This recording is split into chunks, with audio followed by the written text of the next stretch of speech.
السلام على أشرف الأنبياء والمرسلين سيدنا محمد وعلى آله وصحبه أجمعين. Amma ba'du. Alhamdulillah, mohon maaf atas kelewatan.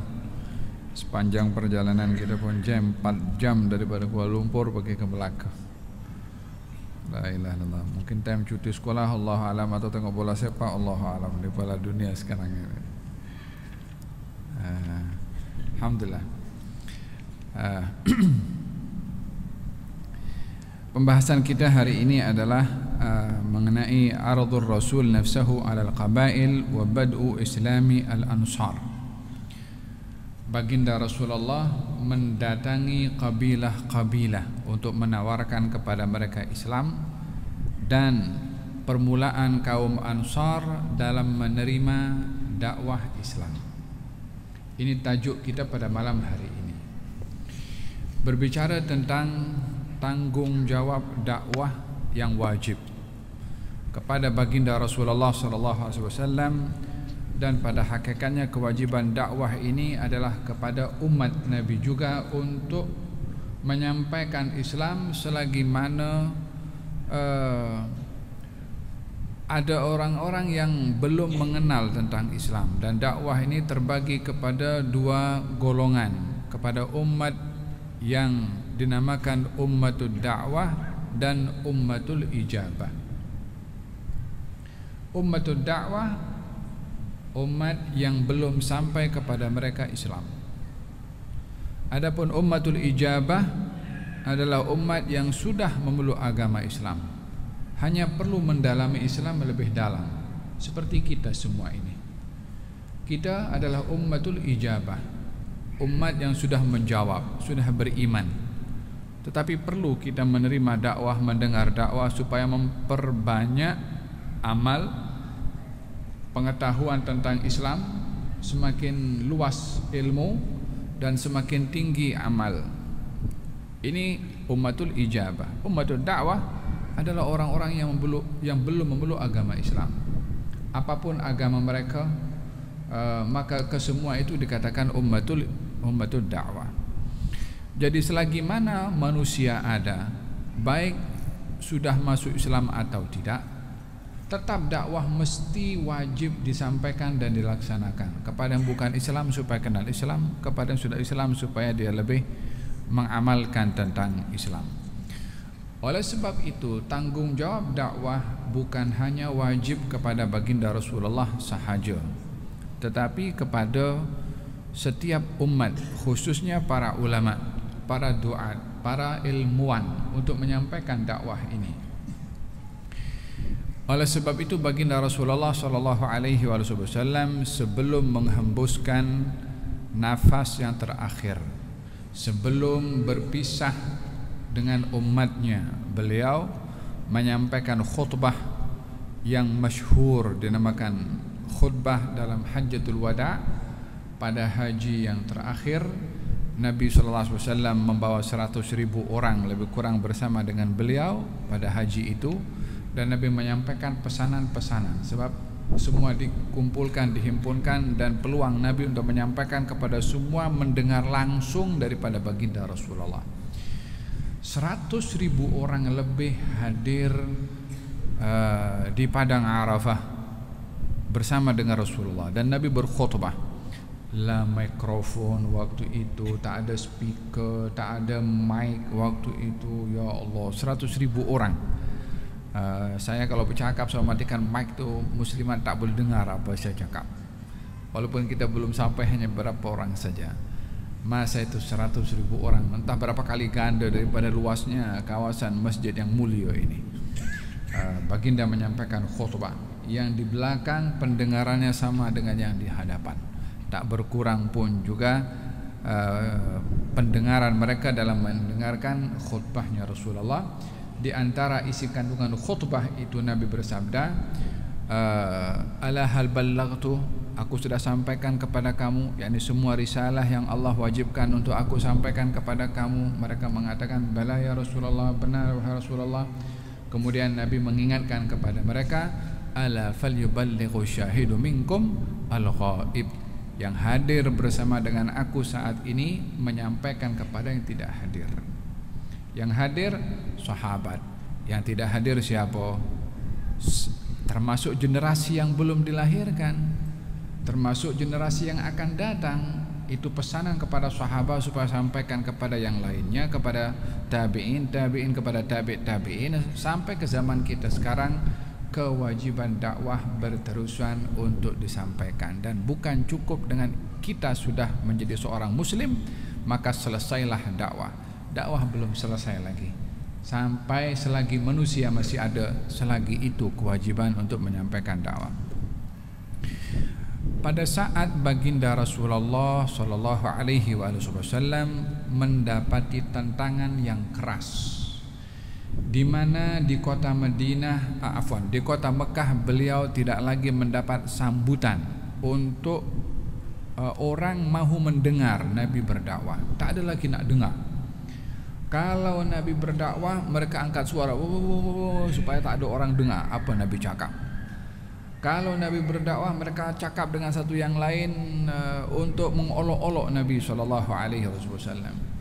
Kalau membacakan ayat, mereka angkat suara supaya tak ada siapa mendengarkan ayat yang dibaca oleh Nabi SAW. Namun Nabi tidak pernah berputus asa. Coba bayangkan orang itu kalau kita sekarang macam ni ya, kalau kita sedang menyampaikan tazkirah macam tu, lepas tu masing-masing sibuk dengan handphone macam ni.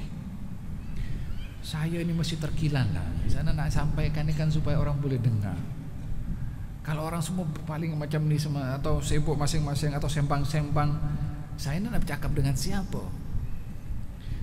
Mungkin kalau tak kuat pun tutup buku balik pergi Kuala Lumpur. Baru 1 jam, baru 5-6 menit. Ini Nabi 11 tahun berdakwah di Mekah, tak ada orang nak dengar. Bukan 11 jam, bukan 11 hari, 11 tahun. Bayangkan, bukan masa yang singkat.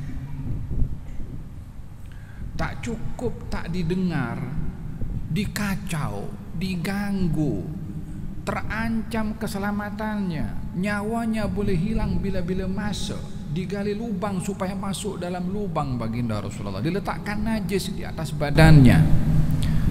Kalau bukan oleh kerana keluarga Bani Hashim melindungi Nabi, maka mungkin orang sudah kerap nak membunuh kepada Nabi SAW waktu itu. Cukup menjadi satu tantangan yang besar kepada Nabi, lamanya beliau berdakwah dan tak ada siapa nak dengar. Dan ini khususnya para pendakwah yang perlu kita belajar sabar, tabah, dan jangan suka merajuk kalau orang tak dengar apa yang kita sampaikan. Zaman sekarang zaman mudah orang merajuk. 11 tahun Nabi SAW berdakwah, tidak mendapatkan respon yang positif di Mekah pada waktu itu. Namun beliau tidak putus asa supaya kita belajar bagaimana kita berpegang kepada prinsip yang benar dan tidak berputus asa di dalam mempertahankan dan memperjuangkan kebenaran. Ada yang terima atau tak ada yang terima, tetapi merupakan ketetapan daripada Allah. Bila orang memperjuangkan kebenaran, pasti akan nampak buahnya, karena Allah menurunkan kebenaran untuk diterima oleh manusia. Hanya diuji oleh Allah Subhanahu wa ta'ala orang yang memperjuangkan kebenaran, sejauh mana mereka itu sabar dalam memperjuangkan kebenaran itu. Sehingga adakah seorang itu yang memperjuangkan kebenaran boleh sanggup menerima bahwa perjuangannya itu tidak diterima oleh orang lain kecuali dirinya sendiri? Adakah dia sanggup berbuat demikian? Di dalam riwayat dinyatakan di hari kiamat nanti ada Nabi diutus oleh Allah, dia bangkit sendiri, tak ada yang ikut kepadanya. Artinya tugas pendakwah menyampaikan, bukan tugas pendakwah memperbanyak pengikut. Tugas pendakwah menyampaikan dengan tulus dan ikhlas, bukan berbanyak-banyak atau bersaing di dalam memperbanyak pengikut satu pendakwah dengan pendakwah yang lain sehingga bergaduh antara pengikut dengan pengikutnya. Baginda Rasulullah tidak mendapatkan respon daripada Mekah, maka baginda Rasulullah menunggu musim haji, di mana musim haji ramai orang daripada luar Mekah datang untuk melaksanakan haji, dan baginda mengambil peluang untuk menyampaikan dakwah kepada mereka. Kenapa dari dulu Nabi tidak terus dakwah saja kepada orang lain? Orang tempatan kena didahulukan, kerabat kena diutamakan, ahli qaryah kena didahulukan. Nabi berdakwah itu mula daripada keluarganya dulu, lepas tu ahli qaryahnya dulu, bangsanya dulu. Ketika tidak mendapatkan respon, baru Nabi mengajak orang daripada luar. Dah keluarganya tak mau terima, jirannya tak mau terima, ahli qaryah tak mau terima, barulah Nabi berdakwah dengan orang luar. Demikian juga pendakwah, bila berdakwah mula daripada rumahnya dulu, mula daripada kelilingnya dulu, mula daripada ahli qaryahnya dulu. Biarlah keberadaan orang alim di satu qaryah itu bermanfaat pada ahli qaryah itu dulu sebelum orang lain. Baginda Rasulullah sallallahu alaihi wasallam musim haji datang, maka baginda datang ke jemaah haji yang datang daripada luar dan memberitahukan, saya adalah Rasulullah, pembawa berita gembira dan juga pemberi peringatan. Dibacakan ayat-ayat Al-Quran oleh Nabi SAW, dan di belakang Nabi ada Abu Jahal. Selesai Nabi cakap, Nabi pergi, Abu Jahal ganti, bagi tahu kepada orang-orang tu yang tetap jamaah-jamaah haji, bagi tahu itu dia orang tak waras, dia itu orang tak siuman, dia pun pendusta, kamu jangan dengar apa dia cakap. Oh, orang-orang pun olok-olok lagi kepada Nabi SAW. Setiap Nabi bercakap, Abu Jahal, Abu Lahab datang untuk menepis, mengaibkan Nabi SAW agar supaya ajakannya tidak diterima. Maka Nabi pergi ke pasar. Ada 3 pasar utama di Mekah bila musim haji, namanya Suqul Uqadh, kemudian Suq Al-Majinnah dengan Suq Dzil Majaz. Ada 3 pasar, Uqadh, Al-Majinnah dan juga Dzil Majaz. Ini 3 pasar yang menjadi yang famous. Sekarang orang kalau pergi ke negara Arab, ada mall namanya Mall Uqadh, ada Mall Dzil Majaz. Dihidupkan lagi pasar-pasar jahiliyah dengan nama-nama sekarang,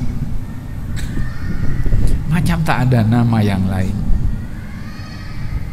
menghidupkan kembali sejarah jahiliyah. Berhala pun sudah ada pun juga. Inna lillahi wa inna ilaihi raji'un. Nabi pergi ke pasar. Apa sebabnya? Disebab pasar orang ramai datang. Nabi berdiri dengan suara ini, mari kemari dengarkan apa aku nak cakap kepada kamu ini. Dengan demikian, berdakwah ini tidak mengenal tempat. Di mana saja ada ruang untuk kita berdakwah, berdakwahlah di situ. Hatta di pasar pun juga, hatta di mall pun juga. Kalau satu hari pun ada orang nak buat majlis salawat dekat mall, bismillah. Apa salahnya kita berdakwah di mall? Dulu pun Nabi berdakwah juga di pasar. Kok barangkali orang-orang datang tu boleh dengar tazkirah ke, tapi apa namanya, biar disusun betul-betul lah. Dengan demikian, dakwah itu di mana saja kita berada, ada peluang untuk berdakwah. Berdakwahlah di tempat tersebut, tak kira di rumah, tak kira di padang, tak kira di pasar, tak kira di mana saja. Baginda Rasulullah mengambil peluang pergi ke pasar untuk berdakwah di 3 pasar pada musim haji. Nabi SAW mengatakan, ayuhan nas qulu la ilaha illallah tuflihu. Hai manusia, kamu sebut saja la ilaha illallah dan lakukan tuntutannya, maka kamu akan berjaya. Wa tamliku biha al-arab, dengan kalimat itu kamu dapat menguasai bangsa Arab, kata Nabi SAW. Pegang ini kalimat, tunaikan isinya, kamu akan menguasai bangsa Arab. Dengan demikian, kalimat la ilaha illallah bukan hanya sekedar kalimat tauhid diucap, tapi mempunyai super power, untuk dijadikan landasan dalam pentadbiran negara, dalam pentadbiran umat, dalam membentuk dan juga membina syakhsiyah umat dengan kalimat la ilaha illallah. Sebab mereka yang berkuasa bila prinsipnya la ilaha illallah, maka matlamatnya bukan kuasa. Mereka yang berkuasa bila motifnya itu la ilaha illallah, tidak akan rakus dengan kursi dan juga jawatan. Yang dicari adalah pangkat daripada zat yang kita tunggalkan, yang kita esakan, yaitu Allah Subhanahu wa ta'ala. Tapi kalau matlamatnya kursi, ya bukan la ilaha illallah lagi tujuannya. Faham tuh? Maka Nabi mengatakan, pegang ini kalimat, engkau akan menguasai bangsa Arab, wa tadhillu lakumul ajam, dan akan hina di hadapan kamu bangsa ajam. Maksudnya bangsa ajam di sini merujuk kepada bangsa yang berkuasa pada waktu itu, Rom dan juga Persia, yang kedua-duanya adalah ajam dan bukan Arab, yang waktu itu merupakan adik kuasa terbesar yang memiliki tentera dan persenjataan yang lengkap, Persia dan juga Rom. Kata Nabi, pegang ini kalimat, itu dua pun akan jatuh, akan tunduk kepada kamu. Dengan apa? La ilaha illallah. Masa itu tak ada yang mau mendengar. Wa idza amantum kuntum mulukan fil jannah. Kalau kamu beriman dan pegang ini kalimat, tidak hanya kamu dapat menguasai Arab dan mengalahkan bangsa ajam, kamu akan jadi raja di surga. Oh, janji yang luar biasa Nabi berikan. Qal takunu mulukan fil jannah, kamu akan jadi raja di surga.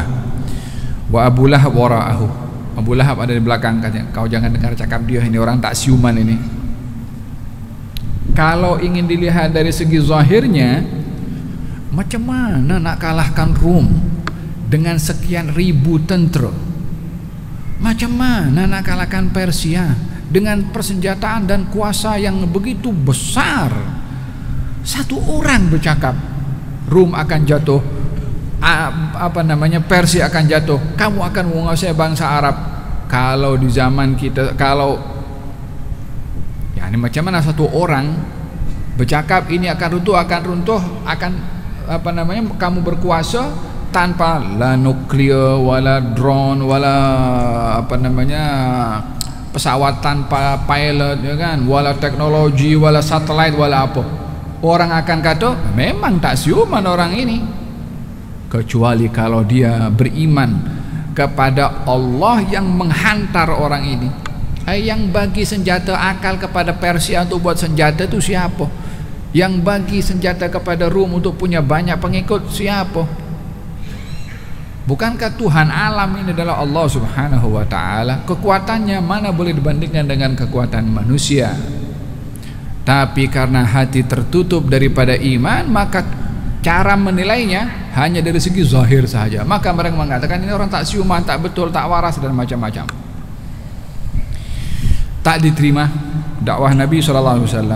Salah seorang daripada mereka nampak Nabi bercakap dan membacakan ayat-ayat Quran, terpikat dengan apa yang Nabi cakapkan. Maka namanya adalah datang daripada keluarga Bani Amir bin Sa'sa'ah. Maka salah seorang daripada mereka bernama Bayharah bin Firas memerhati Nabi ketika berdakwah tadi itu. Maka didekati oleh Bayharah. Setelah ramai orang yang tak mau dengar apa Nabi cakap, Bayharah mendekati Nabi. Wallahi law anni akhadtu hadzal fata, dalam hati dia cakap, aku kalau boleh ambil orang ini, boleh aku ikut dengan orang ini, wallahi ini orang boleh membawa kita kepada satu kekuasaan yang membuat orang Arab akan jatuh. Kata Bayharah. Maka datang kepada Rasulullah, katanya, ara'aita in nahnu bay'anaka, kalau aku tolong engkau, aku sokong engkau, aku baiat engkau, kemudian engkau berjaya, menang, dapat menguasai, Apa yang aku dapat? Kata Bayharah, ayakunu lana al-amra min ba'dik? Adakah setelah engkau mati, wafat, engkau akan serahkan kepada kami kuasa? Kata siapa? Kata Bayharah. Dan tujuannya Bayharah waktu dia nak sokong Nabi apa? Kursi, pangkat, jawatan. Yang menjadi kebiasaannya di mana-mana tempat, orang kalau ada sokong menyokong antara satu dengan yang lain, aku punya bagian apa? Yang lillahi ta'ala menyokong tu tak ada kalau tak ada bahagian itu. Hanya ada di zamannya sahabat saja. Illa man rahimallah. Ada orang, aku tolong engkau, aku tak nak jawatan. Ada cakap macam tu?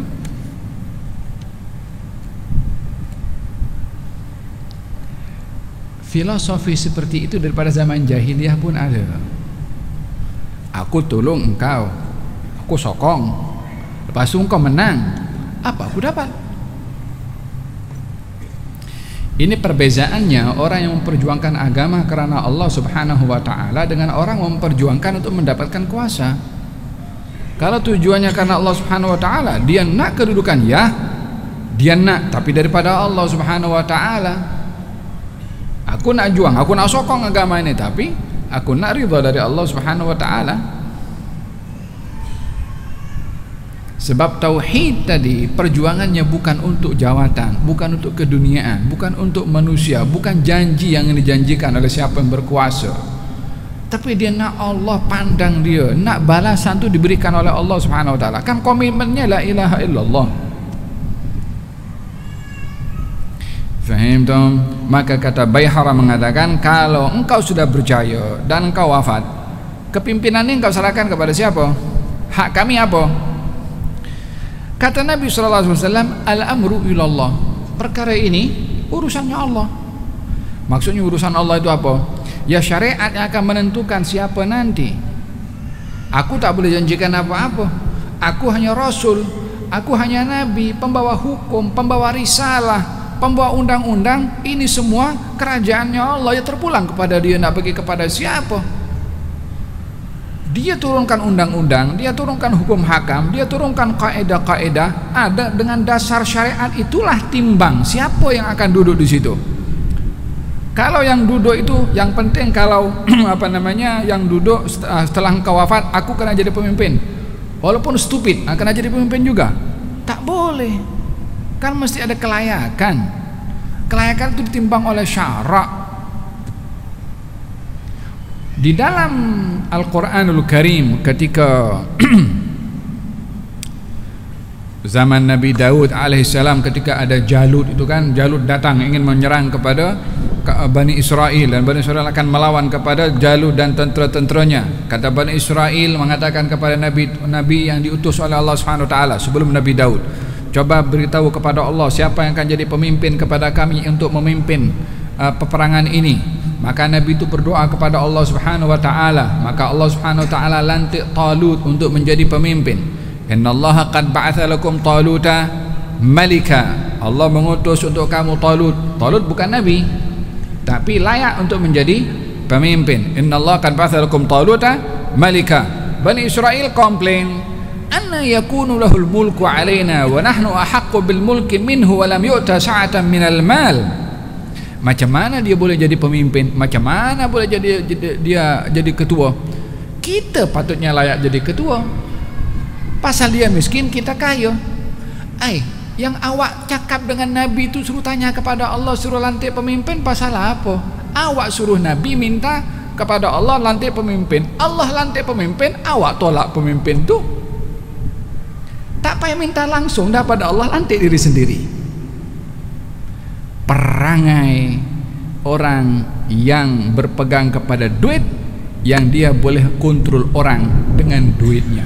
Kata orang, tak boleh mempunyai atau duduk di satu jawatan, kita beli orang yang duduk pada jawatan itu. Zaman dulu ada dan berterusan setiap zaman. Kita kalau kaji dalam Quran banyak contoh-contoh yang berlaku di zaman kita sekarang, hanya pemainnya berbeza, skripnya sama, orang-orangnya beza, zamannya beza. Fahim tuh? Kata Bayharah mengatakan kepada baginda Rasulullah, apa aku dapat? Kata Nabi, ini terserah kepada Allah. Yang terserah kepada Allah, hukum hakamnya Allah ada di situ. Yang akan menentukan siapa, hukum hakamnya Allah nanti yang akan menentukan siapa yang layak. Terserah kepada Allah. Kata Bayharah mengatakan, faqal katanya, afanahdif nuhurana lil Arab.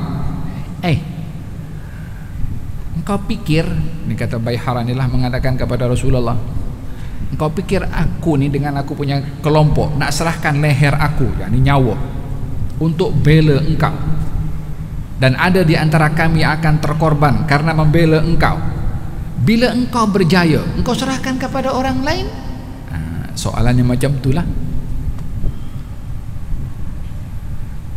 Ini kesimpulan daripada satu dasar yang salah, conclusion daripada mukaddimah yang keliru. Bagaimana akan ada conclusion betul kalau mukaddimahnya salah? Kalau sudah mukaddimahnya salah, tak boleh ada conclusion karena sudah confirm salah. Bayharah menjadikan mukaddimahnya, ya aku nak tolong, tapi tujuannya untuk mendapatkan kuasa. Sudah salah pada awalnya, baru dia punya conclusion katanya, engkau pikir kami nak serahkan leher untuk bela kepada kamu, lepas itu kamu menang, kamu serahkan ini kekuasaan kepada orang lain? Itu conclusionnya karena mukaddimah yang salah. Katanya Bayharah, aku tak perlu dengan apa yang kau bawa ini. Mengatakan kepada Rasulullah, aku tak perlu dengan agama yang kau bawa ini. Ditolak. Apa yang ditolak? Agama. Apa yang benar? Agama. Siapa yang salah? Bayharah. Apa sebabnya salah? Mukaddimahnya salah, conclusionnya salah, akhirnya dia menolak yang benar. Nabi tidak putus asa, terus Nabi berdakwah juga. Dengan demikian kita belajar bagaimana berpegang kepada konsep berharap tanpa sempadan. Jangan sekali-kali putus asa. Baik hidup susah, baik berhadapan dengan penyakit, baik berhadapan dengan kerenah orang, jangan sekali-kali putus asa, karena putus asa itu lebih berbahaya daripada masalah yang kita hadapi daripada orang lain. Putus asa lebih berbahaya daripada penyakit yang dihadapi. Tapi dengan berharap, ada harapan, maka setiap permasalahan akan menjadi ringan. Baginda Rasulullah SAW terus berdakwah sehingga pada tahun ke-11, coba pada awal kenabian Nabi SAW umur 40 tahun sampai umur Nabi 51 tahun, 11 tahun Nabi berdakwah. Dikatakan gila, dikatakan penyihir, dikatakan penyair, macam-macam tuhan kepada baginda Rasulullah SAW. Sampailah Nabi pergi ke Aqabah. Di pasar tak mendapatkan respon. 3 pasar Nabi datang, satu pun tak ada yang mau dengar. Pindah tempat ke kawasan namanya Aqabah. Yang pergi ke haji itu akan nampak Aqabah. Itu Aqabah itu batu yang orang untuk melontar. Ada wusta, ada sughra, wusta dan kubra. Yang kubra, yang besar, itu namanya Aqabah. Disitulah Nabi berjumpa dengan golongan Ansar. Dan inilah permulaan harapan Nabi itu berjaya. Nampak kelompok orang didekati oleh Nabi SAW. Katanya, daripada mana kamu? Katanya daripada Khazraj. Nah, Khazraj ini satu nama kabilah. Asalnya nama orang, tapi menjadi satu kabilah, namanya Khazraj, yang akhirnya menjadi Ansar. Ansar ini gabungan daripada dua kabilah, Aus dan Khazraj. Aus nama seorang, Khazraj nama orang. Kedua-dua keturunannya itu dinamakan Ansar, keturunan Aus dan keturunan Khazraj. Dua-dua orang ini berasal daripada Yaman yang berhijrah pergi ke Madinah waktu dahulu sebelum Islam lagi. Kata orang itu ketika nampak orang sedang di Aqabah, Nabi tanya, daripada mana kamu? Katanya daripada Khazraj. Lalu Nabi mengatakan, adakah kamu daripada golongan orang-orang yang berjiran dengan bangsa Yahudi? Kata baginda Rasulullah, mereka mengatakan, ya benar, kami adalah daripada satu wilayah yang berjiran dengan orang-orang Yahudi. Kata Nabi, mahu kamu duduk dengar apa aku nak cakap kepada kamu? Kata mereka mengatakan, silahkan kamu bercakap. Maka Nabi mula berdakwah, membacakan Al-Quranul Karim kepada mereka, dan Nabi mengatakan, saya adalah Nabi yang diutus oleh Allah Subhanahu wa ta'ala. Ketika Nabi mengatakan saya Nabi, orang-orang Khazraj ini satu dengan yang lain saling memandang mata macamnya. Apa sebabnya? Orang kalau tengok satu dengan yang lain tuh pandang memandang nih ada message, yakni ada sesuatu yang diketahui oleh masing-masing, sehingga pandang memandang tuh dengan tujuan yang sama, yang mereka sama-sama ketahui. Ya kan, kalau saya beritahu nanti sebentar lagi akan datang seorang, dia pakai serban, pakai jubah dan pakai shawl, pakai cermin mata, contohnya begitu. Kemudian orang itu datang, satu dengan yang lain akan tengoklah, maksudnya ini kan yang dimaksudkan tadi itu, macam itulah. Orang-orang Ansar ini pandang memandang satu dengan yang lain disebabkan oleh kerana orang-orang Ansar hidup mereka berjiran dengan orang-orang Yahudi yang tidak selalunya hidup itu mesra. Ada kalanya berperang, ada kalanya bergaduh. Dan setiap kali mereka berselisih dengan orang-orang Yahudi, orang Yahudi itu akan berteriak kepada mereka dan mengatakan, hai, tunggu satu hari nanti di mana akan ada nabi yang kami akan beriman kepada nabi itu, dan waktunya sudah tiba kedatangan nabi tersebut. Kalau sudah tiba, kami akan beriman kepadanya dan kami akan perangi kamu dengan nabi itu, kata orang Yahudi. Jadi orang Ansar sudah ada informasi tentang nabi.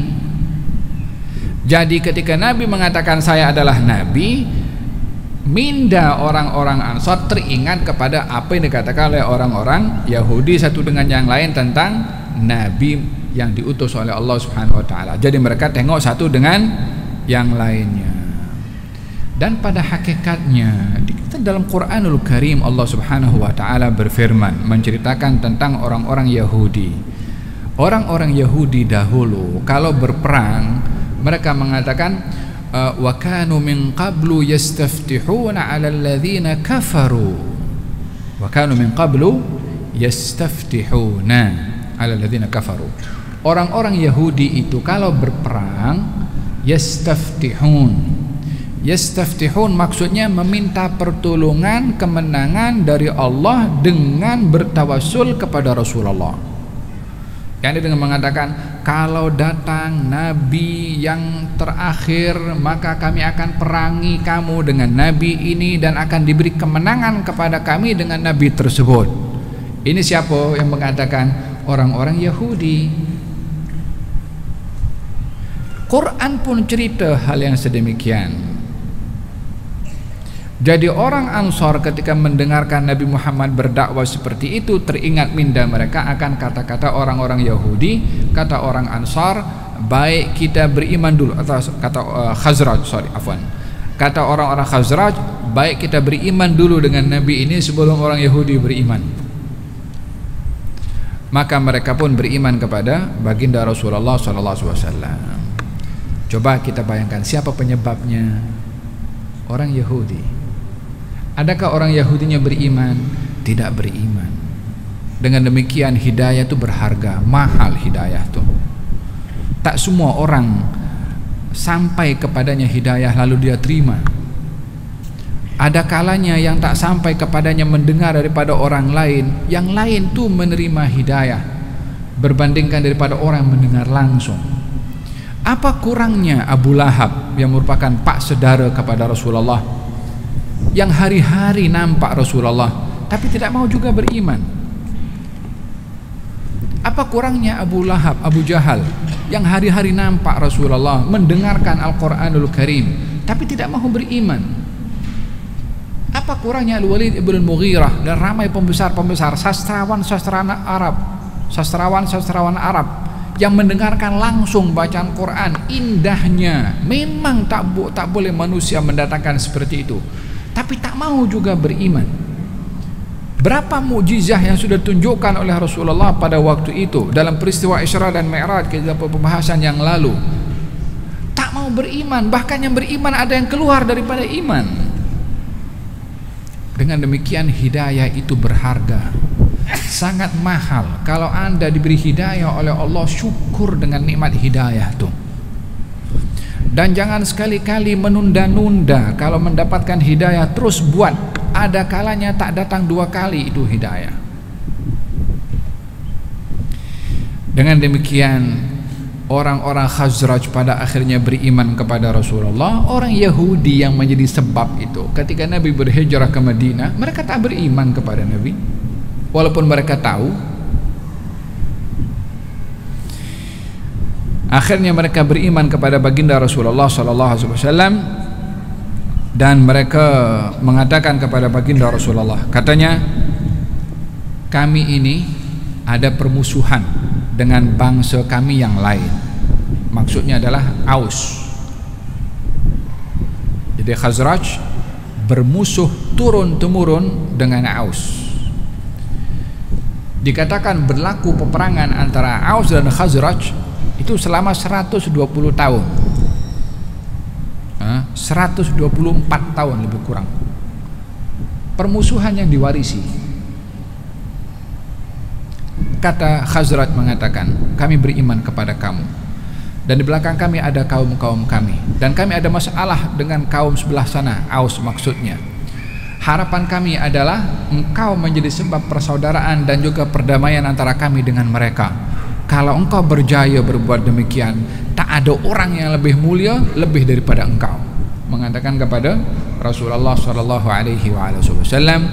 Maka dengan demikian mereka akhirnya menghulurkan tangannya untuk beriman kepada Rasulullah SAW. Dan juga pada kenyataan ini dapat kita fahami agama Islam, agama yang mendamaikan orang yang berselisih, bukan yang meletakkan minyak pada perselisihan untuk semakin bergaduh. Dengan demikian golongan mereka orang-orang Khazraj beriman kepada Rasulullah SAW.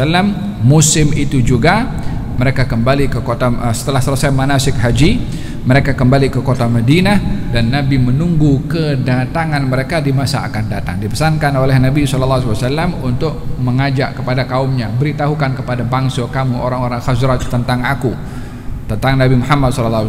Maka mulalah orang-orang Khazraj berdakwah kepada bangsanya sendiri di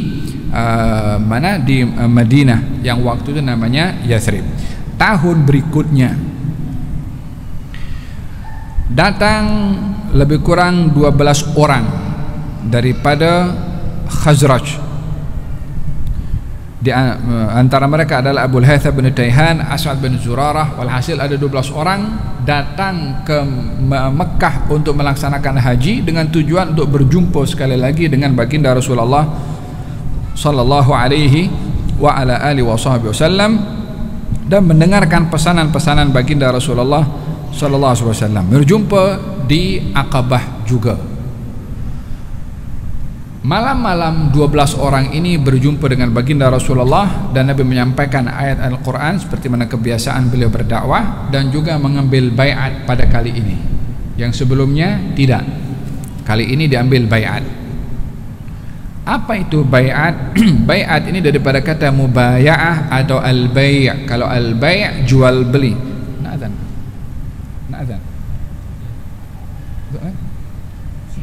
Udah belum? Udah masuk belum? Hah? 2 menit lagi. Mubaya'ah atau bai'at ini macam satu ikatan janji, diambil daripada kata bai', jual beli. Jual beli itu si penjual dapat hak, si pembeli dapat hak, masing-masing ada komitmen sebagai penjual dan sebagai pembeli. Bai'at ini antara yang dibai'at dan yang membai'at ada komitmen satu dengan yang lainnya. Nabi diutus oleh Allah sebagai nabi dan wajib untuk diimani, dan sebagai tanda ikatan antara yang beriman kepada yang diimani, yang beriman mengorbankan, memberikan satu komitmen kepada yang diimani kepadanya, yaitu Rasulullah SAW. Jadi adanya komitmen. Bai'at ini terbagi kepada 2 bagian. Ada bai'atul rijal, ada bai'atul nisa. Bai'at laki-laki atau bai'at perempuan. Bai'at laki-laki adalah isi kandungannya adalah mereka laki-laki wajib membela Nabi seperti mana membela anak dan istrinya, walaupun dengan mengorbankan harta dan juga nyawa. Seperti mana laki-laki dahulu melindungi anaknya dan juga istrinya, walaupun nyawa yang dikorbankan. Itu bai'ah kepada laki-laki. Bai'ah kepada perempuan ada beberapa perkara, lebih kepada bai'at yang isinya itu adalah melakukan yang baik dan meninggalkan yang mungkar. 12 orang yang datang kepada Nabi diambil bai'at oleh baginda Rasulullah. Kata baginda Rasulullah, ini kandungan bai'atnya, katanya, ta'alau bayi'uni, mari kemari, bai'atlah aku. Satu-satu diajak berbaiat oleh baginda Rasulullah SAW. Katanya, alla tusyriku billahi syai'an, jangan kamu sekutukan Allah Subhanahu wa taala. Yang kedua, wala tasriqu, jangan kamu mencuri. Wala taznu, jangan kamu berzina. Wala taqtulu awladakum, jangan kamu bunuh anak-anak kamu, tak kira laki tak kira perempuan. Wala ta'tu bi buhtanin, jangan kamu melakukan al-buhtan, kemaksiatan atau perbuatan maksiat yang dilakukan di hadapan atau di belakang, yakni apa saja bentuk maksiat. Wala ta'suni fi ma'ruf, jangan kamu sekali-kali bermaksiat terhadap perbuatan kebaikan yang aku suruh kepada kamu. Faman wafa minkum fa'ajruhu 'ala Allah. Daripada 6 kandungan isi bai'at perempuan ini, kalau kamu lakukan, kalau kamu tunaikan, apa yang aku boleh berikan kepada kamu sebagai komitmen bai'at kamu kepada aku adalah Allah memberi pahala kepada kamu. Nabi tak ada janji apa-apa, la duit, wala jawatan, wala kursi, wala apa. Apa yang kamu beri kepada aku sebagai bai'at, yang aku boleh berikan kepada kamu adalah Allah akan beri pahala kepada kamu, Allah akan memberi syurga kepada kamu. Nabi tak ada kepentingan apapun dengan dibela oleh sahabat itu. Bukan ada keuntungan kembali kepada Nabi. Nabi ini hanya utusan yang diutus untuk menyampaikan. Kalau tak ada orang tolong Nabi, macam mana Nabi nak menyampaikan? Kalau tak ada orang lindungi Nabi, macam mana Nabi akan selamat untuk menyampaikan? Itu komitmen yang diberikan oleh Nabi sebagai pembelaan yang diberikan oleh orang berbaiat kepada baginda Rasulullah SAW. Wa man asaba min dzalika syai'an fa uqiba fid dunya. Siapa di antara kamu wahai orang-orang berbaiat yang tergelincir melakukan dosa tadi, mencuri ke, berzina ke, atau membunuh ke, setelah berbaiat dia lakukan atau dia langgar isi kandungan baiat, maka kata baginda Rasulullah SAW, kalau dia dihukum oleh Allah di dunia, maka hukuman itu adalah sebagai kafarah, penghapus atas kesilapan dan pelanggaran yang dilakukannya. Wa man asaba min dzalika, tapi siapa di antara kamu yang melanggar konten daripada baiat itu tapi tidak dijatuhi hukuman, ditutup oleh Allah Subhanahu wa taala sehingga tak ada orang tahu apa yang dia lakukan, maka itu terpulang kepada Allah untuk nak diampunkan atau akan dihukum oleh Allah Subhanahu wa taala. Oleh sebab itu, dalam hukum hakam syariat, orang yang melakukan pelanggaran jinayat lalu ditegakkan hukum oleh hakim, ketentuan hukum hakim itu menjadi penghapus dosa yang dilakukan oleh orang itu. Orang mencuri dihukum, khalas hukuman itu sebagai penghapusan kepada perbuatan dosa mencuri tadi. Orang berzina dihukum, hukuman itu sudah menjadi penghapus kepada dosa zina yang dilakukan oleh orang tersebut. Tetapi bila dia mencuri atau dia berzina, hukum tak ada dan perbuatan dia tak diketahui oleh orang, walaupun dia melakukan perbuatan dosa. Allah Maha tahu, maka terpulang kepada Allah. Adakah akan memaafkan?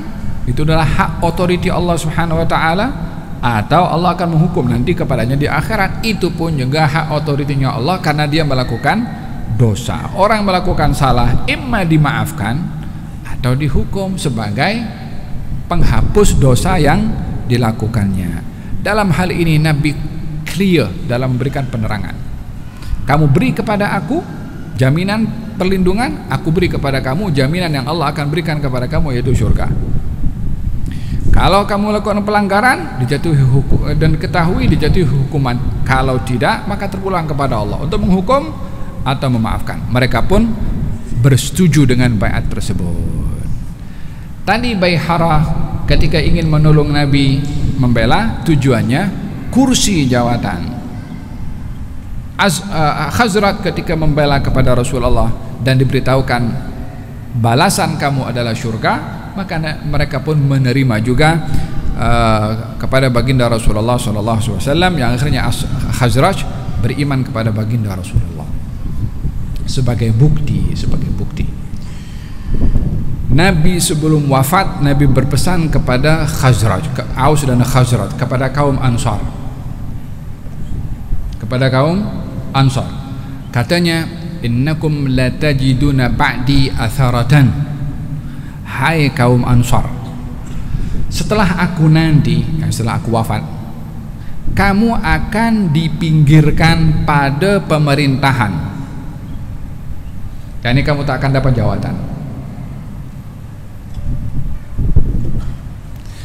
Nabi berpesan, kamu jangan rampas jawatan orang.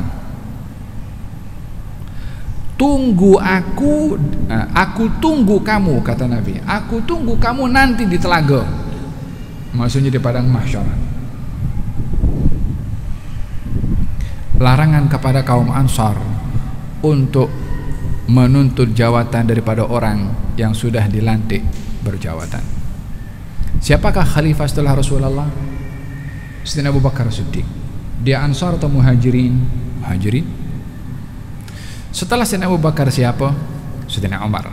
Sayyidina Umar Ansar wala Muhajirin? Muhajirin. Setelah Sayyidina Umar siapa? Uthman. Setelah Uthman siapa? Ali. Setelah Ali siapa? Hasan. Daripada mana mereka semua? Semua daripada orang-orang Muhajirin.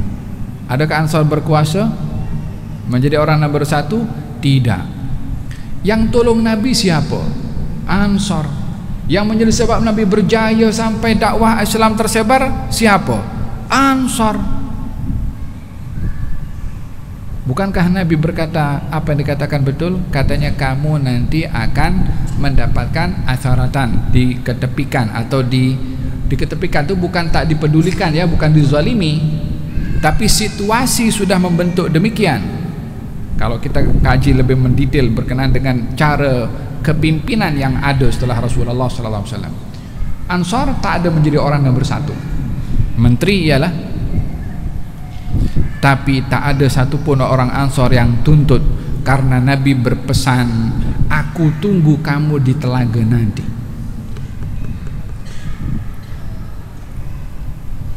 Dan itu adalah satu kehormatan yang terbesar diberikan oleh Allah, oleh Nabi SAW kepada kaum Ansar, sebagai penghargaan yang dikorbankan oleh orang Ansar kepada baginda Rasulullah. Kata Nabi, kalau bukan oleh kerana hijrah, aku nak jadi orang Ansar. Orang Ansar, cinta Ansar bahagian daripada iman. Benci Ansar sifatnya orang munafik. Ya Allah berkati orang Ansar, ampunkan orang Ansar, anak-anaknya orang Ansar pun ampunkan juga, kata Nabi SAW. Kalau ada orang lalu di satu lorong, Ansar lalu di lorong ini, aku ambil lorongnya Ansar, kata Nabi SAW. diberikan penghormatan yang luar biasa oleh Nabi terhadap kaum Ansar. Apa sebabnya? Nabi tak melupakan jasa mereka, hatta mereka tidak mendapatkan kedudukan nomor 1 dalam pemerintahan setelah Rasulullah SAW.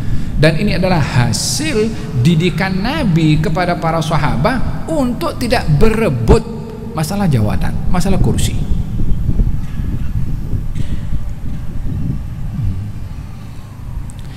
Ini tak ada kaitan dengan apa ya, ini cerita kau enggak?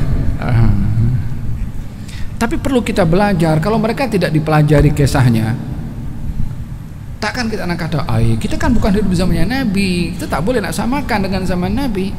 Yang diceritakan zaman Nabi itu siapa yang mesti mencontohi? Adakah nak kekalkan cerita itu di kisah dongeng? Kalau tak diambil hikmah pelajarannya, siapa yang akan mengambil? Nabi berpesan, innakum satahrisuna 'alal imarah. Kamu satu hari nanti akan rakus dengan kepimpinan, dan itu nanti di hari kiamat akan menjadi penyesalan bagi kamu, penyesalan yang tak terbayangkan. Paham dong? Falhasil, akhirnya mereka yang 12 orang itu dibaiat oleh Nabi SAW. Baiat ini dimakan baiatun nisa, baiat perempuan. Kenapa tidak dibaiat laki-laki? Disebabkan belum cukup kekuatan untuk membela Nabi dalam situasi kaum muslimin waktu itu sedikit bilangannya. Dan di sini adalah fiqhud da'wah, fiqh di dalam berdakwah, membaca situasi, supaya kita tidak cukup dengan semangat berdakwah tanpa kita menimbang situasi waktu itu bagaimana.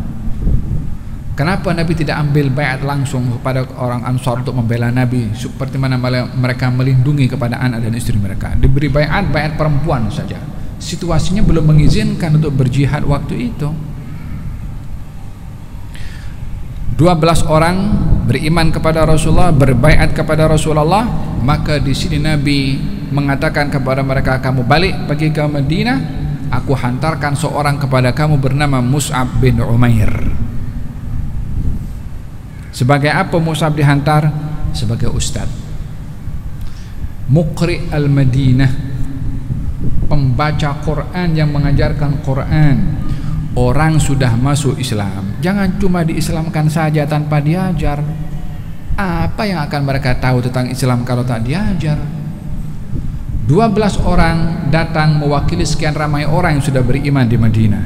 Maka Nabi hantarkan Mus'ab bin Umair, kami ikut dengan mereka, ajar mereka di Madinah macam mana cara sholat, macam mana cara beriman.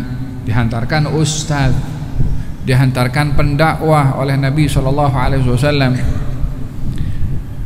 Hasil daripada kejayaan Mus'ab bin Umair pergi ke Madinah dan mengajar, tahun berikutnya 73 orang beriman. Tahun berikutnya Nabi masuk ke Madinah, satu Madinah beriman. Nabi belum datang, Nabi belum sampai, Madinah sudah penuh dengan orang-orang beriman. Coba bandingkan, 11-13 tahun di Mekah, nabinya di situ, berdakwahnya di situ, orang tengok langsung dengan Nabi, yang beriman sikit saja. Di Madinah Nabi belum sampai, semua satu negeri beriman kepada Nabi SAW. Tadbirnya Allah, peraturannya Allah, undang-undangnya Allah, hikmah yang Allah simpan di setiap tindakan itu. Kadang-kadang orang mencari rezeki di satu tempat, rezeki muncul di tempat yang lain. Baginda Rasulullah SAW menghantarkan Mus'ab bin Umair. Siapa Mus'ab bin Umair? Anak muda, hidup di keluarga kaya raya, keluarganya keluarga jutawan. Kalau pakai baju, tak semua anak muda boleh pakai baju itu. Kalau pakai wangi-wangian, tak semua orang mampu beli wangi-wangiannya. Bersih orangnya, dikenal dengan seorang yang smart dalam penampilan. Islam masuk dalam hatinya, dirampas kekayaannya, diambil kekayaannya, sehingga sampai akhir hayatnya beliau gugur syahid dalam peperangan Uhud. Kain kafan pun nak tutup satu tubuh badannya tak cukup. pakaian yang dipakai itu dijadikan kain kafan. Kalau ditutup kepalanya, kakinya nampak. Kalau ditutup kakinya, kepalanya nampak. Nabi menangis ketika melihat Mus'ab bin Umair. Mengingat, tengok ini budak ini dulu nih, daripada keluarga kaya raya, dimanjakan oleh orang tuanya, dipenuhi segala keinginannya, dikorbankan semua itu untuk apa? Untuk kursi, untuk jawatan, untuk perempuan, untuk iman. Kalau sudah mengakar dalam hati, apa saja dikorbankan adalah ringan dan kecil berbandingkan iman yang dipertahankan. Oleh sebab itu, di antara tanda-tanda akhir zaman, orang jual iman dengan dunia.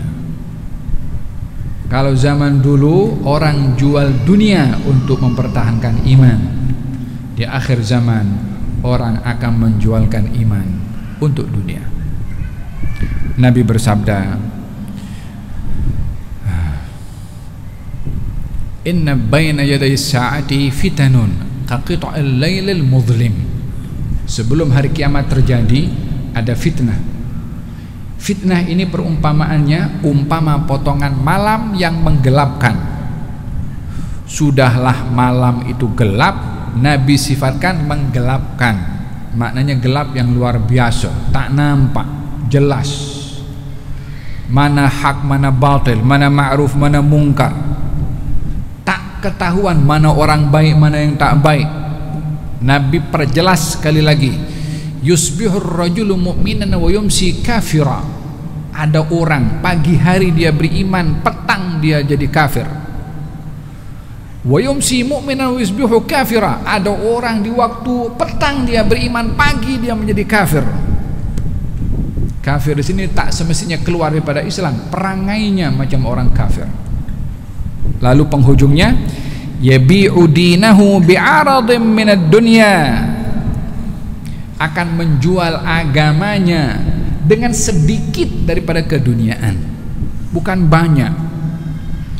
Dunia ini kalaupun banyak, tak boleh nak dibandingkan dengan besarnya nilai agama. Tapi di akhir zaman, bukan dunia banyak yang menyebabkan orang menjual agama, sedikit daripada keduniaan orang menjual agama. Bukankah karena makan orang menjual marwahnya? Bukankah karena jawatan orang menjual prinsipnya dengan berdusta dan berkhianat? Bukankah untuk mendapatkan duit dia korbankan prinsip agama yang sepatutnya dipertahankan? Yabi'u dinahu bi'aradhin minad dunya, akan menjual agamanya dengan sedikit daripada keduniaan. Siapa yang bercakap? Rasulullah SAW. Bila dia bercakap 14 abad yang lalu. Faham dong? Bukankah kita berada di akhir zaman? Ya, yang ada depan mata kita hari-hari kita banyak dengar apa semua, macam semalam Nabi beritahu. Hakadha berkenaan dengan Bai'atul Aqabah, di mana baginda Rasulullah SAW menghantarkan Mus'ab ibni Umair. Mus'ab akhirnya ketika dihantarkan, mulalah ramai orang yang memeluk agama Islam, sehingga tahun berikutnya datang 73 orang, 2 orang perempuan yang ikut beriman, yang ikut dalam perjalanan ke haji sekali lagi, di mana 73 orang itu sebagai wakil kepada kabilah-kabilah yang ada di Madinah.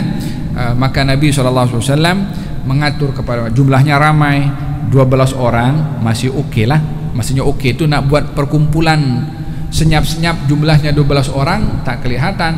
Kalau 73 orang maka bukan jumlahnya sedikit. Maka Nabi SAW mengatakan kepada ketua-ketuanya, oke, katanya kamu 73 orang ini bagi tahu kepada grup masing-masing, ditentukan tempat pertemuan, usahakan datang tengah malam. Jangan sampai ada orang yang merasa daripada jamaah haji yang lain lah, jangan sampai ketahuan, senyap-senyap saja keluar, jumpa di tempat ini, nanti Nabi akan datang. 73 orang itu keluar daripada camp masing-masing, senyap-senyap. supaya tak yang datang pergi ke haji ini kan ramai, bukan daripada Madinah saja. Takut didedahkan terdedah rancangan mereka itu, maka keluar senyap-senyap. Di sini mengambil asbab supaya rancangan yang dirancang itu tidak jadi gagal karena kegopohan seseorang. Semangat bukan cukup dengan semangat saja, strategi karena mesti ada. Mereka semangat, tapi mereka menggunakan strategi. Keluar senyap-senyap, jumpa di setempat, Nabi datang di situ bersama dengan Abbas bin Abdul Muttalib. Nabi pun berdakwah, menyampaikan kepada mereka, dan waktu itu yang kedua barulah Nabi mengambil bai'atul rijal. Bila? Pada kali yang kedua, pada bai'atul Aqabah yang kedua, barulah Nabi mengambil bai'at kepada 73 orang ini untuk disampaikan kepada yang ada di Madinah waktu itu. Bai'atul Aqabah yang kedua isinya adalah kandungannya membela Nabi seperti mana mereka membela anak dan istri mereka, mengorbankan untuk Nabi dengan harta mereka, dengan nyawa mereka untuk baginda Rasulullah. Barulah Nabi SAW mengambil bai'at satu demi satu, kecuali yang perempuan tidak ada berjabat tangan dengan baginda Rasulullah, tapi dibai'at dengan bai'at perempuan seperti mana saya jelaskan di awal tadi. Ini bai'atul Aqabah yang kedua, dipimpin oleh Mus'ab bin Umair yang membawa 73 orang itu. Setelah mengambil bai'at dengan baginda Rasulullah SAW, semua mengambil bai'at. Kemudian salah seorang sahabat bernama Ubadah ibn Samit mengatakan kepada baginda Rasulullah SAW, katanya, ya Rasulullah, kami ini ada permusuhan dengan orang-orang Yahudi. Sebagaimana saya katakan tadi kan, Aus dan Khazraj ada perang selama 124 tahun perang, dan diharapkan peperangan ini berhenti dengan perdamaian sebab mereka satu rumpun. Aus dan Khazraj ini satu rumpun. Aus dengan Khazraj adik-beradik. Aus banyak keturunan, Khazraj banyak keturunan. Yang bergaduh keturunan. Berapa lama dia gaduh? 124 tahun. Bukan masa yang singkat, tapi berhasil disatukan oleh Nabi ketika Nabi berhijrah. Terhenti semua permusuhan. Patutnya kita satu rumpun ini kan lebih mudah untuk kita bersatu kan, untuk kita bersaudara. Tuhannya satu, nabinya satu, kiblatnya satu, masjidnya pun satu, Qurannya pun satu. Patutnya pun juga sesama itu ya kena ada persaudaraan dan juga persatuan, tidak berpecah dengan macam-macam perpecahan yang ada.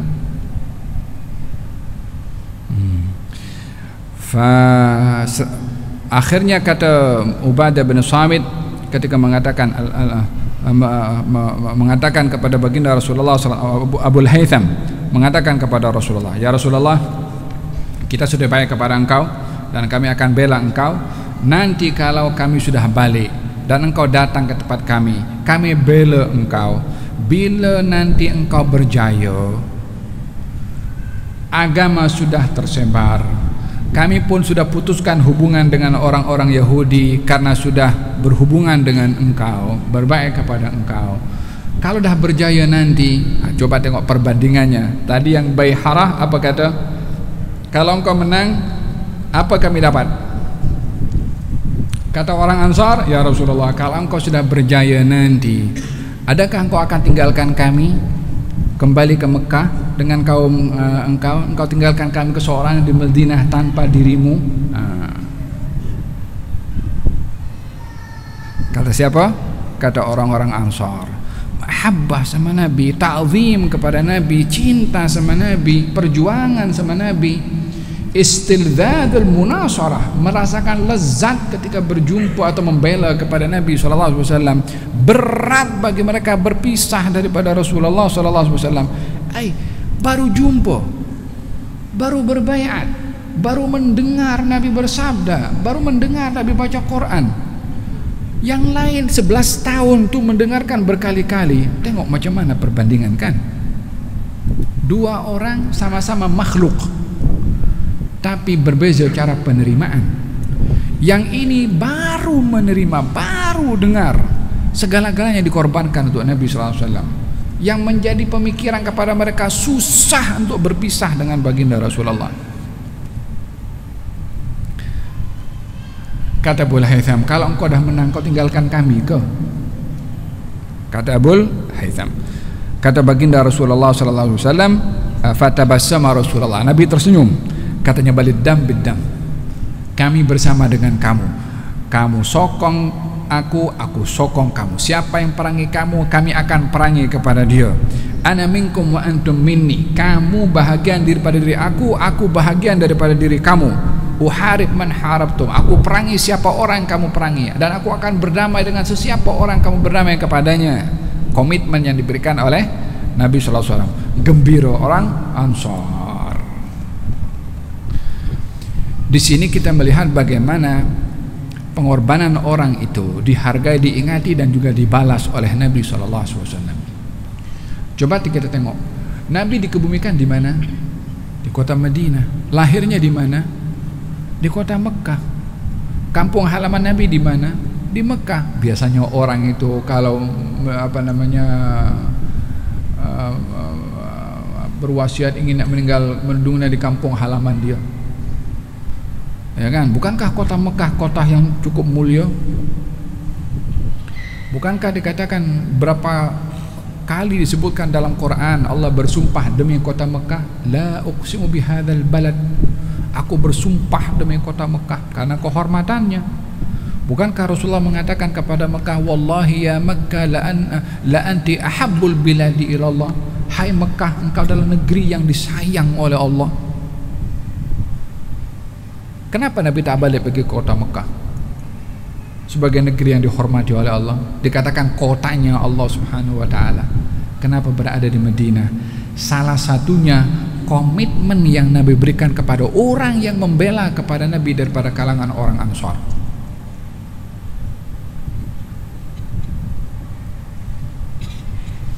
Masa peperangan, ya Allah, peperangan Hunain, saya ingat. Masa sampai di Mekah, baginda Rasulullah membagikan harta rampasan perang. Orang-orang Mekah dibagi lebih. Orang-orang Madinah mengatakan, apalah Rasulullah ini bangsanya sendiri dibagi lebih, kita yang tolong beliau ini tak dibagi lebih macam bangsanya. Suara orang-orang yang di hatinya masih ada masalah, anak-anak muda khususnya pada waktu itu. Nabi panggil semua orang Ansar, hai Ansar, apa aku dengar kata-kata daripada sebahagian kamu nih? Adakah kamu mengatakan aku bagi kepada kaum aku lebih daripada kamu semua? Kata Nabi SAW. Maka kata orang-orang Ansar yang dewasa lah, orang-orang yang kepala-kepalanya, ya Rasulullah, siapa yang cakap macam tu? Tunjukkan kepada kami. Kalau daripada kabilah Aus kita penggal kepalanya, berkata demikian katanya. Mereka sangat menjaga kepada perasaannya Nabi SAW. Bagaimana mereka tidak mau menjaga perasaan Nabi? Allah jaga perasaan Nabi.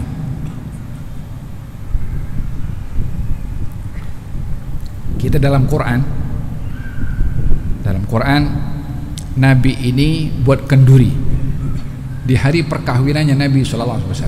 Ketika Nabi berkahwin dengan Siti Zainab binti Jahash, maka Nabi buat walimatul urs, potong kambing, hidangan, panggil orang pun datang.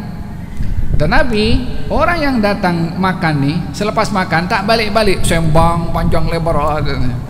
Ini kan malam pertamanya pengantin. Mana orang malam pertama pengantin sibuk dengan kawan? Tetapi Nabi sebagai tuan rumah tak mungkinlah nak halau kepada orang yang dijemput datang untuk balik-balik, takkan macam tu. Di dalam Al-Quranul Karim Allah Subhanahu wa taala berfirman dalam surat Al-Ahzab, katanya wa idza ta'imtum fantashiru wa la musta'nisina li hadits inna dzalikum kana yu'dhin nabiyya fayastahyi minkum wallahu la yastahyi minal haq. Kalau kamu sudah makan, pergi balik. Allah pun halau kepada mereka semua. Sebab tak ada masa Nabi nak selesa bercakap dengan engkau, sebab ini malam pertama. Tapi Nabi malu nak kata kepada kamu balik. Fayastahyi minkum. Nabi malu nak tegur kepada kamu, tapi Allah tidak malu untuk mengatakan kebenaran. Dihalau semua oleh Allah SWT. Balik sana. Perasaan Nabi itu dijaga oleh Allah SWT. Dalam hati Nabi ingin menghadap, salat itu menghadap kepada Ka'bah. Allah, bismillah, sikit lagi. Nabi ingin menghadap ke Ka'bah. Waktu hijrah ke Madinah, Nabi masih menghadap ke Baitul Maqdis. Bila nak menghadap ke Ka'bah, itu Nabi bercakap dalam hati. Allah berfirman, qad nara taqalluba wajhika fis sama'. Allah melihat, mengetahui gerakan wajah kamu ke langit. Nabi tak bercakap, wajahnya bila nak suruh menghadap Ka'bah ni, tapi tak bercakap. Isi hatinya diungkapkan melalui gerakan wajah ke atas. Belum bercakap, fawalli wajhaka syatral masjidil haram. Hai Muhammad, hadapkan wajah kamu ke Masjidil Haram. Khalas. Dipenuhi keinginannya oleh Allah hatta tidak bercakap. Diperhati perasaannya oleh Allah sebelum berucap. Ini kira-kira orang macam apa di matanya Allah kalau perasaannya sampai diperhati sedemikian oleh Allah Subhanahu wa taala. Bukan sembarang orang. Iya kan? Kemudian ketika ada orang menyakiti perasaannya Nabi, hatta orang yang menyakiti itu orang yang paling dekat dengan Nabi. Nabi pesan kepada Siti Aisyah dan Siti Hafsah. Siapa orang yang paling disayang oleh Nabi daripada istrinya? Siti Aisyah.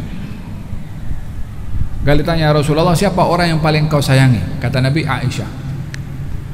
Kalau lelaki, ayahnya, kata Nabi SAW. Tapi ketika Siti Aisyah melakukan satu perbuatan yang menyakiti Nabi, yang turun tangan Allah SWT. Dalam surat Taubah, Allah berfirman, ada satu hal yang Nabi pesan kepada Siti Aisyah dan Siti Hafsah, jangan cerita kepada sesiapa. Ada benda yang Nabi pesan, jangan dedah rahasia ini. Mereka berdua dedah. Dengan begitu melanggar apa yang dikatakan oleh Nabi, Nabi pun terkilat. Allah Subhanahu wa taala berfirman, wa id asyarra an-nabiyyu ila ba'dhi azwajihi haditsan falamma nabba'at bihi. Ketika Nabi menyembunyikan rahasia kepada istrinya untuk tidak didedahkan, tapi mereka dedahkan, maka diberitahukan oleh Allah Subhanahu wa taala kalau istrinya mendedahkan hal ini. Maka ditanya oleh Nabi, kenapa kamu dedahkan? Kata istrinya mengatakan, man ambaka hadza? Siapa yang beritahu kepada kamu kalau aku dedahkan rahasia yang kau suruh kami untuk tidak dedahkan?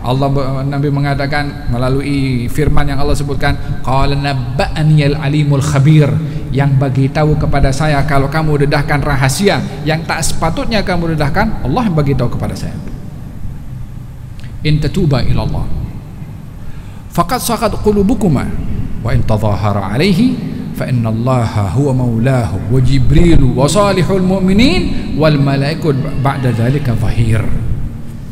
Kalau kamu berdua, wahai Aisyah, wahai Hafsah, bertaubat atas perbuatan kamu yang mengganggu Rasulullah, maka kamu sudah melakukan perbuatan yang baik dengan insaf. Tapi kalau kamu degil, kalau kamu masih bersekongkol menantang kepada Rasulullah, yang akan tolong Rasulullah Allah. Yang akan tolong Rasulullah bersama dengan Allah Jibril. Yang akan tolong Rasulullah bersama dengan Allah dan Jibril salihul mu'minin, orang-orang yang beriman, orang-orang saleh yang beriman. Wal malaikatu ba'da dzalika zahir, dan semua malaikat akan tolong.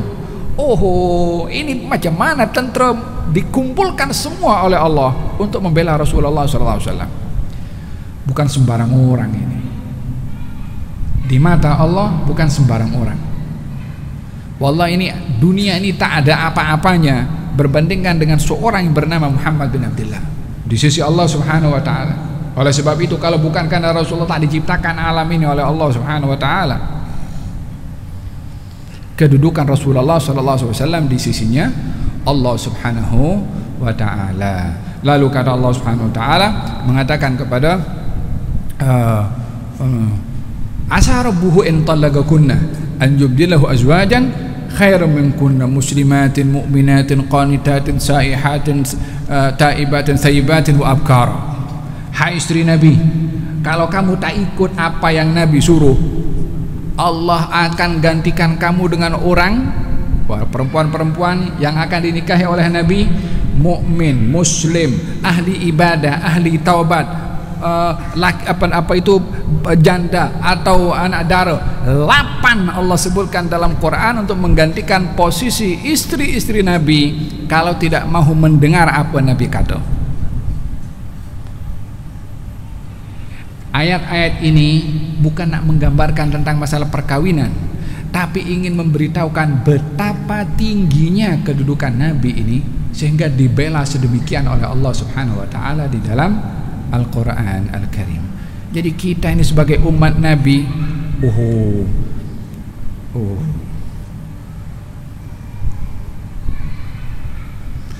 tak ada kata nak dikata tentang kedudukan kemuliaan umat ini disebabkan oleh karena mulianya Nabi Muhammad sallallahu alaihi wa ala alihi wasallam. Kata baginda Rasulullah mengatakan kepada kaum Ansar, hai kaum Ansar, kamu tak pikir ke orang semua balik ke Mekah bawa harta, bawa harta, kamu balik ke Madinah bawa Rasulullah? Kata Nabi sallallahu alaihi wasallam. Akhirnya Nabi pun kembali ke Madinah dan meninggal di kota Madinah sebagai wafa, memenuhi apa yang menjadi komitmen Nabi kepada kaum Ansar ketika kaum Ansar bertanya, adakah kamu akan tinggalkan kami wahai Rasulullah?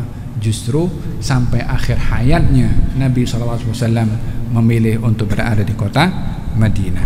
Dengan keberadaan Nabi di kota Madinah, semuanya jadi berkat. Kotanya berkat, masjidnya berkat, debunya berkat, jual belinya berkat, semuanya berkat. Menjadi kota kedua termulia setelah kota Mekah. Disebabkan oleh kerana Rasulullah SAW. Hadirin hadirat yang dirahmati oleh Allah SWT. Demikian berakhirnya Bai'atul Aqabah yang pertama dan Bai'atul Aqabah yang kedua. Ya, dan ini semua baiat-baiat ini sebagai mukaddimah untuk Nabi melangsungkan perjalanan hijrah ke Madinah sebagai langkah penyebaran agama tanpa adanya gangguan. Nabi berhijrah itu sebab utamanya adalah untuk beribadah tanpa diganggu dan mengatur strategi untuk berdakwah tanpa ada halangan. Yang kedua-dua ini tidak boleh didapat di kota Mekah, maka terpaksalah Nabi berhijrah ke kota Madinah untuk melaksanakan tugas yang diamanahkan oleh Allah. Jadi pembahasan akan datang insya-Allah akan membahaskan tentang keizinan daripada Allah terhadap Rasulullah dan para sahabatnya untuk berhijrah ke kota Madinah Al-Munawwarah insya-Allah. Kita akan bahaskan pada pertemuan yang akan datang. Barakallahu fikum. Ada mau tanya?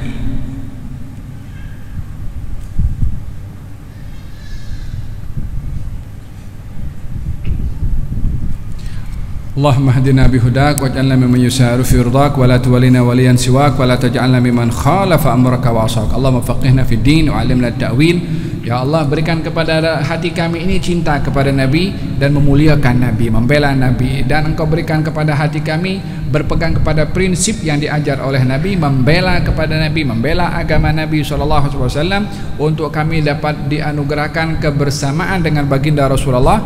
Lindungi kami dari segala fitnah, fitnah dunia, fitnah jawatan, fitnah kebendaan, dan dekatkan kami kepada orang-orang yang Engkau lindungi daripada fitnah, ya arhamar rahimin, Ya Allah yang hadir, berkati mereka, umurnya, rezekinya, keluarganya, anak keturunannya. Tanamkan dalam hati keluarga dan anak-anak kita kecintaan kepada Rasulullah, dan juga menghayati sirahnya Rasulullah, dan dianugerahkan kehidupan rumah tangga yang indah seperti mana kehidupan rumah tangganya Rasulullah SAW, dan anugerahkan kepada kami untuk dapat melihat kepada beliau sebelum mata ini menutup, untuk akhir kalinya di atas muka bumi ini dapat berjumpa dengan baginda Rasulullah SAW walaupun dalam mimpi, sebagai tanda kemuliaan yang kau beri kepada kami ya Arhamar Rahimin. Dan anugerahkan kepada kami kesungguhan dan azam yang kuat untuk kami mendekatkan diri selalu dengan Rasulullah melalui akhlaknya, dan juga meninggalkan apa yang menjadi akhlak yang tidak baik ya Arhamar Rahimin. Rabbana atina fid dunya hasanah fil akhirati hasanah wa qina adzabannar. Allahumma hdina li ahsanil akhlaq fa innahu la yahdi li ahsaniha illa anta, wasrif 'anna sayyi'aha fa innahu la yasrifu 'anna sayyi'aha illa anta. Sallallahu alaihi wasallam Muhammadin wa ala alihi wasallam. Alhamdulillahirabbil alamin. Mohon maaf atas kelewatan.